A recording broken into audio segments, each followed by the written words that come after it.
അക്കൗണ്ടിങ്ങിൽ എപ്പോൾ നമുക്ക് ledger reconciliation ചെയ്യേണ്ടി വരും. ചിലപ്പോൾ ബാങ്ക് സ്റ്റേറ്റ്മെൻ്റ് ആയിട്ട്, അല്ലെങ്കിൽ ഏതെങ്കിലും രണ്ട് ലെഡ്ജർ തമ്മിൽ, അല്ലെങ്കിൽ ഏതെങ്കിലും ഒരു പാർട്ടിയുടെ ലെഡ്ജർ ആയിട്ടൊക്കെ നമ്മളെ ലെഡ്ജറൊക്കെ റിക്കൺസിലേഷൻ ചെയ്യേണ്ടി വരും.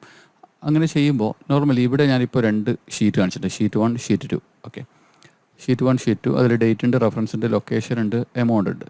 ഈ ഷീറ്റ് 1ഉം ഷീറ്റ് 2ഉം തമ്മിൽ എനിക്ക് റിക്കൺസിൽ ചെയ്യണം. ഇതിൽ ചില എൻട്രീസൊക്കെ എമൗണ്ടൊക്കെ ഷീറ്റ് 2വിൽ കോമൺ ആയിട്ടുള്ള എൻട്രി ആണ്. ഫോർ എക്സാമ്പിൾ ഇപ്പോൾ 9,999 രണ്ടിലുണ്ട്, 9,999 രണ്ടിലും ഇട്ട് വെച്ചിട്ടുണ്ട്, ഇവിടെ ഇട്ട് വെച്ചിട്ട്. അങ്ങനെ കുറച്ച് എൻട്രീസ് ഈക്വലാണ്. അപ്പോൾ ഇത് റിക്കൺസിൽ ചെയ്യാൻ നമ്മൾ സാധാരണ പല മെത്തേഡ് ഉണ്ട്. എൻ്റെ ചാനലിൽ തന്നെ പിവറ്റ് റിപ്പോർട്ടിംഗ് ഉപയോഗിച്ചിട്ടുള്ള റിക്കൺസിലേഷനൊക്കെ വെച്ചിട്ടുണ്ട്. പക്ഷേ നമുക്ക് വിഷ്വൽ ബേസിക്കിൻ്റെ VB സ്ക്രിപ്റ്റ് മാക്രോ ഉപയോഗിച്ചിട്ട് ഇത് ഈസിയായിട്ട് ചെയ്യാം.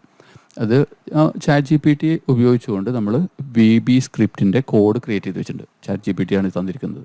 ആ കോഡ് ഞാൻ ഇതിൻ്റെ കമൻറ്റിൽ, ഫസ്റ്റ് കമൻറ്റിൽ ഞാൻ ഇട്ടിട്ടുണ്ട്. ആ കമൻറ്റിൽ നിങ്ങൾക്ക് കോപ്പി ചെയ്തെടുത്തിട്ട് നിങ്ങൾക്കത് ഉപയോഗിക്കാൻ പറ്റും. ഓക്കെ, ഇതിപ്പോൾ ഞാൻ നോട്ട് പാഡിൽ ഈ കോപ്പി ചെയ്തിട്ടുണ്ട്. ഇത് ഞാൻ സെലക്ട് ഓൾ അടിച്ച് കോപ്പി ചെയ്യുന്നു. ഓക്കെ, സെലക്ട് ഓൾ അടിച്ച് കോപ്പി ചെയ്യുന്നു. ഓക്കെ, അതിനുശേഷം നമ്മൾ എക്സൽ ഷീറ്റ് 1, ഷീറ്റ് 2 ഇവിടെ ശ്രദ്ധിക്കേണ്ടതെന്ന് പറഞ്ഞാൽ 4ാമത്തെ കോളത്തിലാണ് കോഡ് കൊടുത്തിരിക്കുന്നത്, നമ്പർ കൊടുത്തിരിക്കുന്നത്. 2ൻ്റെ 4ാമത്തെ കോളത്തിലാണ് കോഡ് കൊടുത്തിരിക്കുന്നത്. പിന്നെ അവസാന റോ ആയിട്ട് എടുക്കുക, കോളം A ആണ് ചെക്ക് ചെയ്യുക. കോളം Aയിൽ അവസാന റോ ആണ്. ഉദാഹരണത്തിന് ഇങ്ങനെ വെച്ച് കഴിഞ്ഞാൽ ഇവിടം വരെയുള്ള റിക്കൺസിലേഷൻ മാത്രമേ ചെയ്യുള്ളൂ, കാരണം അതിന് ബാക്കി ബ്ലാങ്ക് ആയിട്ട് എടുക്കും. ഓക്കെ, അപ്പം ഫസ്റ്റ് റോ കൃത്യമായിട്ട് ഉണ്ടാവാൻ ശ്രദ്ധിക്കുക. ഓക്കെ, ഇപ്പം ഇത്രയും കാര്യങ്ങൾ ഫസ്റ്റ് ലൈൻ ടൈറ്റിലായിരിക്കും. അപ്പോൾ നമ്മൾ വിഷ്വൽ ബേസിക്കിൻ്റെ സ്ക്രിപ്റ്റ് നമ്മൾ കോപ്പി ചെയ്ത് വെച്ചു. ഇനി ഈ ഷീറ്റ് 1, ഷീറ്റ് 2 ഈ പേരും ഷീറ്റ് 1, ഷീറ്റ് 2 തന്നെ ആയിരിക്കണം. ഉദാഹരണത്തിന് ഞാൻ ആ കോഡ് ഒന്ന് നോക്കിയാൽ, നമുക്ക് കോഡ് ചെയ്യാൻ അറിയുന്നവർക്ക് കോഡിന് കൂടുതൽ വേണമെങ്കിൽ കളിക്കാവുന്നതാണ്. അതായത് ഷീറ്റ് 1 ഒക്കെ ഷീറ്റ് 1 വെച്ചിട്ടുള്ളത്, ഷീറ്റ് 1, ഷീറ്റ് 2 ഇതൊക്കെ നമുക്ക് മാറ്റിയാൽ മതി. നമുക്ക് അത്യാവശ്യത്തിന് മോഡിഫിക്കേഷൻസ് വേണമെങ്കിൽ വരുത്താം. കോഡിങ് അറിയുന്നവർക്ക് മോഡിഫിക്കേഷൻ വരുത്താം.